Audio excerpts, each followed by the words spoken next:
I was able to do that and literally jumped over Mark Jackson. He tried to protect himself and maybe gave me even a little bit more of a boost because I know I had to kind of duck to not hit my head when I was coming down from that dunk. All right, welcome back to another After Dark, everyone. Hope you're all having a good night so far. Hope you're having a good day. All right, it's good. Sometimes I get a little kick in the butt from the community here because as high praise as I always talk about Tom Chambers, I've never done a reaction to anything involving Tom Chambers. Until now, here we are. NBA legends explain what a killer Tom Chamber was.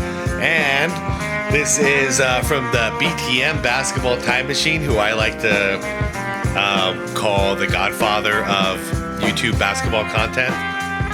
I haven't met a single person who does YouTube, like basketball YouTube, that doesn't have high praise and high respect for Shaun.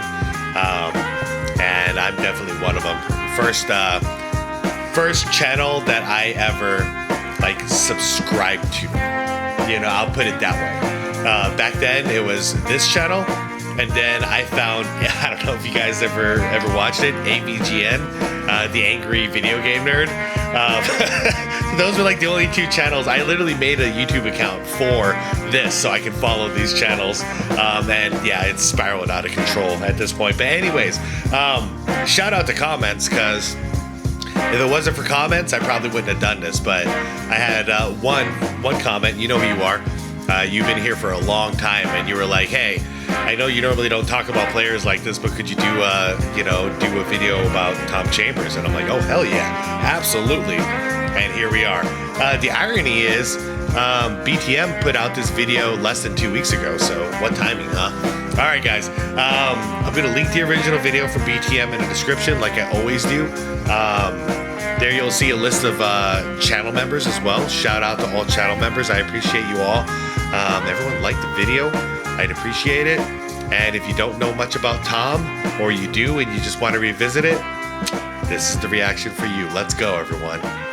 I think we're gonna start with him flying in midair. Like, I think that this is what this image is setting up. Climbing, and I just remember thinking this is a guy that's 6'9", 6'10", but he moves so agile.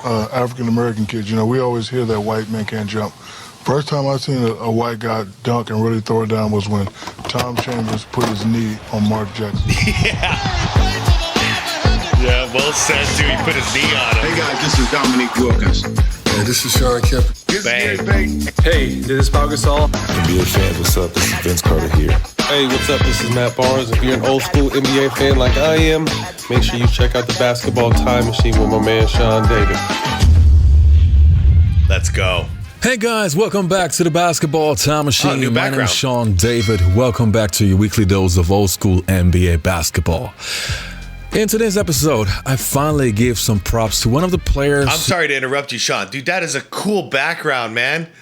With the with the Jordan holding the pose. Who is one of the unsung heroes, one of those guys who were incredibly gifted, sensational players, but nobody talks about them. I know. Even I kinda did not talk about the great Tom Chambers. I'm guilty too, Unfortunately, there are not too many clips about this guy, but I still pasted a hopefully interesting video about the great Tom Chambers. I'm down, man. Let's do it. Yep. You started this fire. I'll continue it. Tom Chambers deserves our respect, y'all.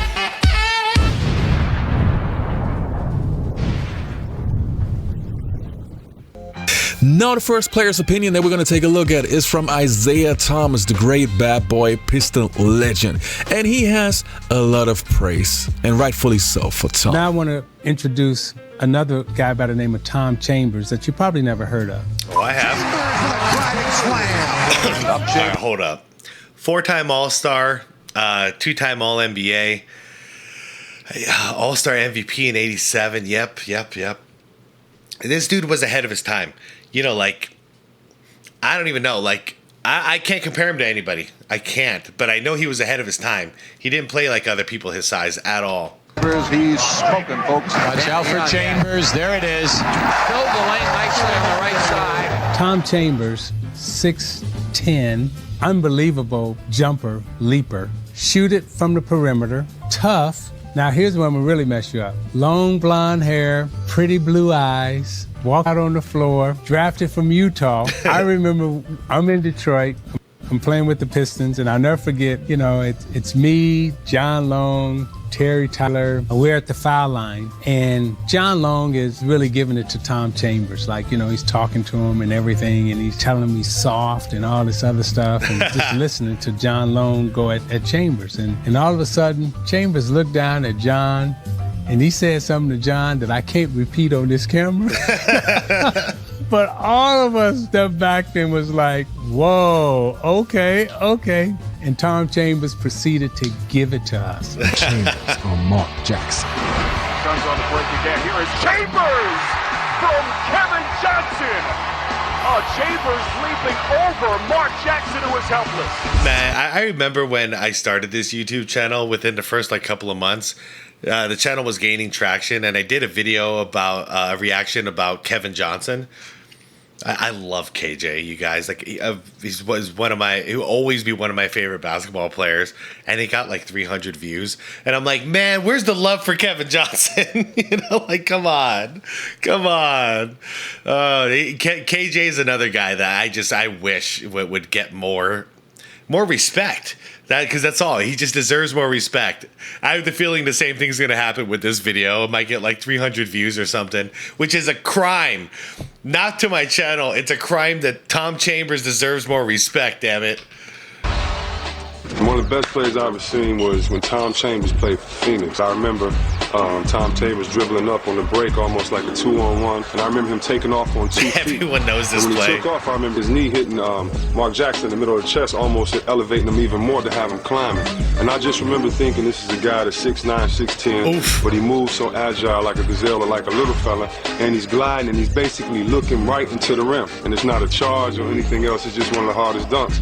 And plus, Tom Chambers to me is one of my favorite dunkers because he would dunk on you backwards and look smooth and do anything. And then if you look how far he took off, it's almost at the free throw line in the game off the dribble. So you know he could come to the free throw line pretty easy and dunk. And it's with 2 hands. So that's one of the sickest dunks I've ever seen. And that's why little fellas need to stay out the paint when a big man coming through. I mean, yeah, everyone talks about that dunk, but I used to love like what Chris Webber was saying here. I used to love when he was under the basket and he would do that like Jordan up and under almost, but he would kind of take off from right under the hoop, and you think he's gonna go back so he can dunk it in a forward fashion. No, he just goes up with 2 hands, dunks it reverse. It's like, you know, within a blink of an eye. Chambers threw it away. 2-on-1. Yeah, see, everybody talks about this, and I obviously, I mean, hell, this ended up being in a video game.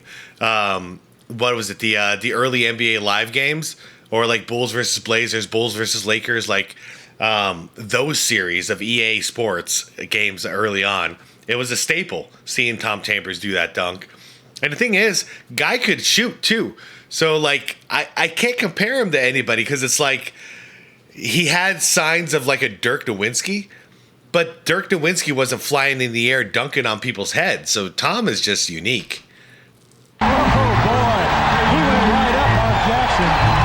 I was a rookie with the Suns when Chambers dunked over Mark Jackson, and what made that dunk amazing was that he literally put his knee on Mark's shoulder and elevated about another foot. It was like a pole vault. It was one of those things where I really didn't have time to try and stop and go around him. I had to just try and get myself to the rim. So I was able to do that and literally jumped over Mark Jackson. He tried to protect himself and maybe gave me even a little bit more of a boost because I know I had to kind of duck to not hit my head when I was coming down from that zone. Mark Jackson's thinking, I'm going to show my coach here that I'm a team guy. I'm going to take a knee in the stomach for my team, and we're going the other way. And you go, whoa!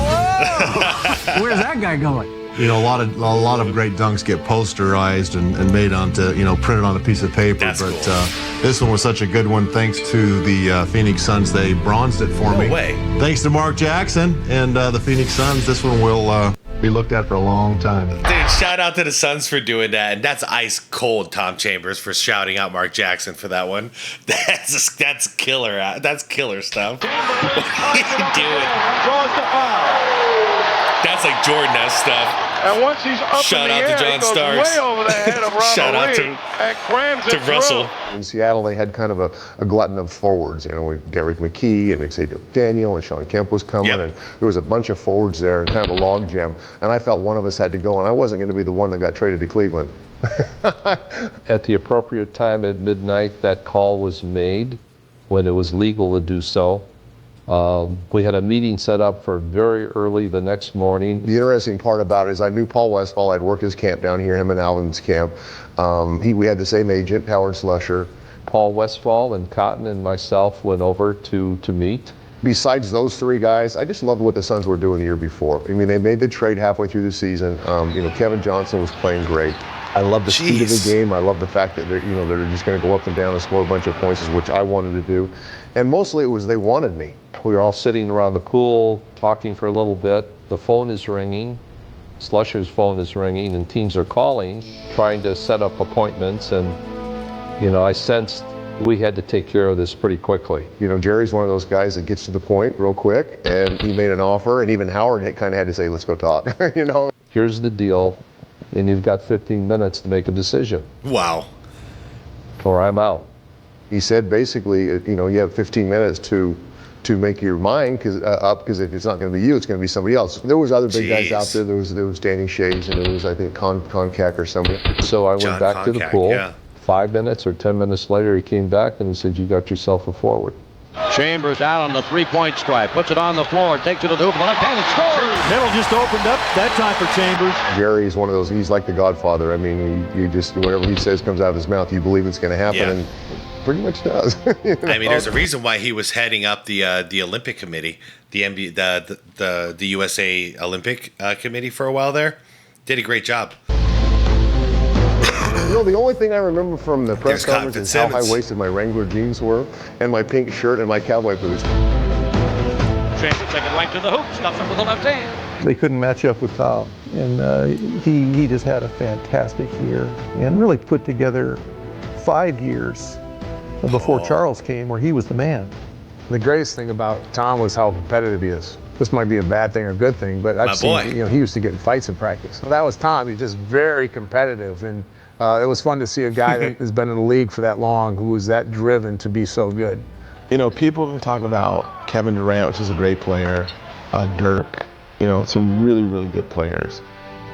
But Tom was the first of that type. 6'10", 6'11", can run up and down the court, can shoot, athletic, can pass, can play defense when he wanted to. Tom Chambers. Yeah, it's really he was similar to Kevin Durant and Dirk combined. If you just add some strength, like some physical power to them, then you have Tom Chambers. Could he shoot as good? No. But he did a lot of other stuff better. This was one of the highest jumping guys I've ever seen in my life. White, black, blue. Don't believe me? Watch the backboard on this. Look at his shake from his dunk. Tom Chambers was one of the highest jumping guys I've ever seen in my life. White, black, blue, green, purple, I don't care what color. I mean, I've watched this guy take off and just sit on people's neck.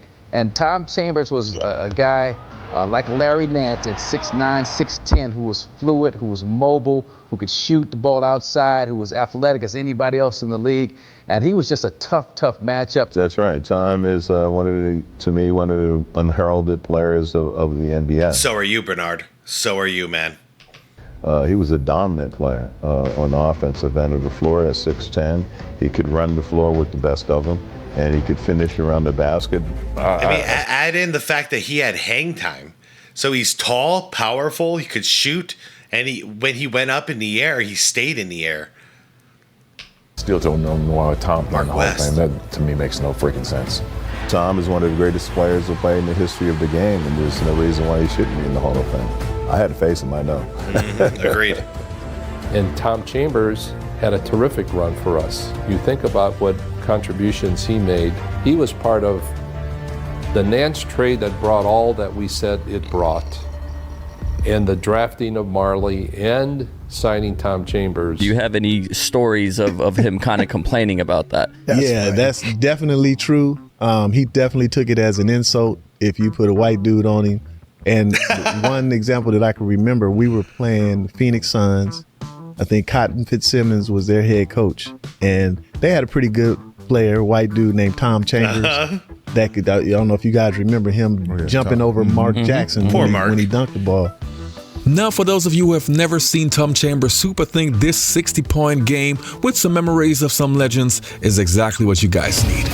Dude, let's do it. That was on one the of the Sonics. Games. He was Tom at his best, and it says a lot that his teammates thought enough of him and revered him to keep going to him. We're like, oh no, he's cooking. They can't stop him. Turn around, post up, Yeah, I mean, the thing is he already made it clear. He wanted to come to Phoenix, and a lot of the reason was because they wanted me. So for whatever was going on in Seattle, he didn't feel wanted. He didn't feel accepted. So it makes total sense that a guy like him would make it a point to torch him every time he played against his old team. By the way, shout out to Mark West, old childhood friend of mine. His mother had the biggest crush on Mark West. We used to always tease her about it whenever he would be playing and be like, dude, stop staring at his butt. Getting to the rim, finishing. I remember the game very well. When a guy gets into a rhythm and he's in a zone, I mean, it's like you're not going to miss. More than that, you're just cheering for the guy.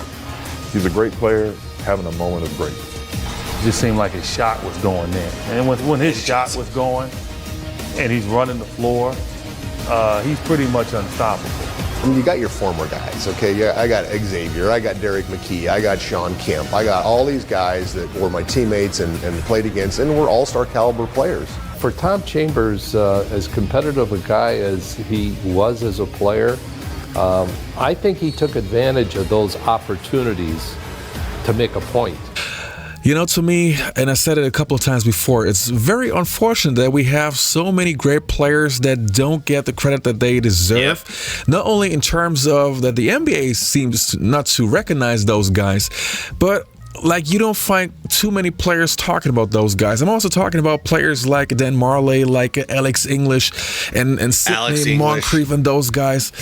It's a shame. So I wish we get more formats like NBA Open Court again, where you have legends having to speak about other players, because I think they deserve it. Anyway, you guys, leave a like if you enjoy the content. Don't forget to subscribe, and hopefully I'll see you next time on the basketball. Man, great video, Shaun, as always. Thank you for paying respect to Mr. Tom Chambers. Like you said, well, speaking of which, Dan Marley's next on my list. Yeah. Dan Marley's definitely next on my list. That was another request that I heard in the comments, was because I talk about Dan Marley so positively all the time. Yeah, it's time to talk about Marley too. But there's so many great players like this, because the thing is the media is not really asking about these guys. The media is asking about the big buzzword players, so it's still happening to this day. There's only, a select maybe 5 players that most people are talking about, and then everybody else is just kind of flying under the radar, even though they're great. They're great players. And Tom Chambers is a perfect prime example of that. More close to modern times, I'd say Chris Bosh. Like Chris Bosh, when he was alone in Toronto, yeah, we talked about him. But then when he joined a championship team with Miami, no one was talking about Bosh anymore. And the guy was still producing like 15 to 20 points. I look at so many games, he'd have like 15 rebounds, so he's there doing his job, but it's a star-struck league. So all eyes are on LeBron James. And even Dwayne Wade's popularity went down because all eyes were on LeBron. Everyone was talking about him instead of Dwayne Wade. And that was his team. Man, but anyways, yeah, it is a problem, but it is a problem with all sports, to be fair, that there's only a certain select few that get talked about. And like I said, when I posted that Kevin Johnson video, it only got a couple hundred views, and that kind of broke my heart, because it did prove what Shaun is saying here. everyone just wants to focus on a handful of people, and there's only a small select group of us that really love the game and appreciate the game, and we see the smaller contributors that are needed in order for a for a real winning team to be a winning team. And it's not just all about the star usually. You need some other help. So anyways, you guys, I am out of here with that one. Thank you so much for watching. Let's see if we can get past 300 views on this one. I hope so. Just because Tom Chambers, man, he deserves it. I'm not worried about the extra like 50 cents or whatever I'll make if this video gets more than 300 views. But it's just that's it. I'm doing Dan Marley next, you guys. Stay tuned. I'm Dan Marley's next, and that's the beautiful thing about these After Darks is, it's time to cover these legends. Anyways, you guys, I'm out of here. I'm feeling motivated. You guys, thank you for watching. Like the video if you haven't done so. I'd appreciate it. Shout out to channel members. You guys are awesome. Subscribe to the channel if you want more content like this. And most importantly, be water, my friends.